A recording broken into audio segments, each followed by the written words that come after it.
પેટ્રોલને લઈને જે સ્થિતિ છે તેની પણ હવે સુપર 6માં વાત કરીશું। અત્યારે પેટ્રોલને લઈને ચિંતાજનક સ્થિતિ ઊભી થતી જોવા મળી છે। શહેરોમાં ખાસ તો પેટ્રોલ પંપ પર લાંબી લાઈનો જોવા મળી। ક્યાંક પેટ્રોલ ખતમ થઈ જવાના બનાવો સામે આવ્યા। તંત્ર ભલે બધું કાબૂમાં હોવાનો દાવો કરી રહ્યું છે, પરંતુ અસલ સ્થિતિ કંઈક જુદી જ હકીકત દર્શાવી રહી છે। જેનો ડર હતો તેની શરૂઆત થઈ ગઈ છે।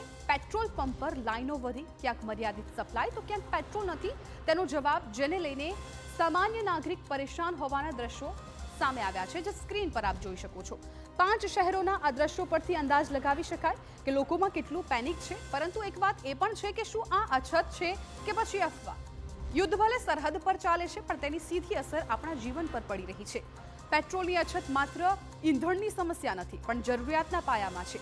રોજે રોજ કમાઈને જીવન ચલાવતા લોકો માટે પેટ્રોલ ખૂબ મહત્વનું છે। તંત્ર કહે છે કે બધું કંટ્રોલમાં છે, પણ તસવીર એ દર્શાવે છે કે સ્થિતિ બગડી રહી છે।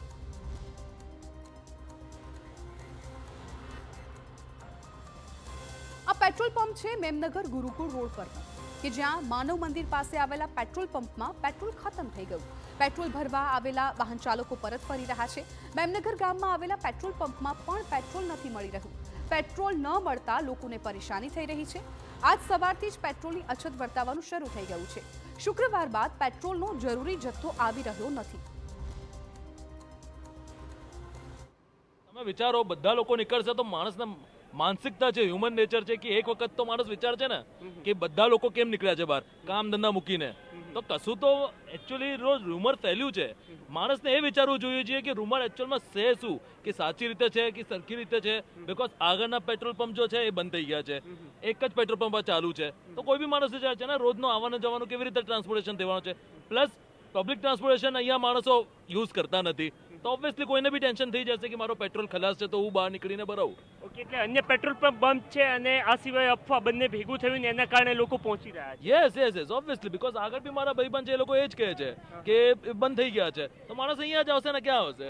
અત્યારે હાલ અહીંયા પેટ્રોલ ઉપલબ્ધ નથી। આપ સામેની તરફ પણ જોઈ રહ્યા છો કે એક મહિલા કાર ચાલક અહીંયા પહોંચ્યા છે।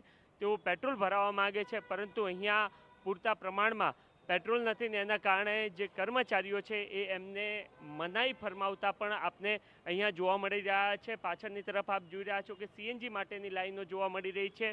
અલગ અલગ જગ્યાઓ પર અહીંયા પેટ્રોલને લઈને જે છે એ લોકોને સમસ્યા થતી પણ જોવા મળી રહી છે।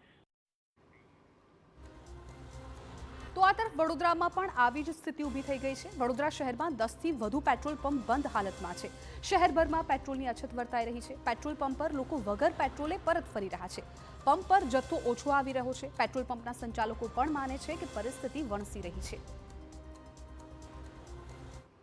ખાડીના દેશોમાં જે પ્રકારે યુદ્ધની પરિસ્થિતિ છે તેની અસર ધીમે ધીમે ભારત પર જોવા મળી રહી છે। પહેલા એલપીજીનું સંકટ અને હવે પેટ્રોલ ડીઝલના સંકટ પર પણ વડોદરા શહેર સહિત રાજ્યભર તોડાઈ રહ્યું છે।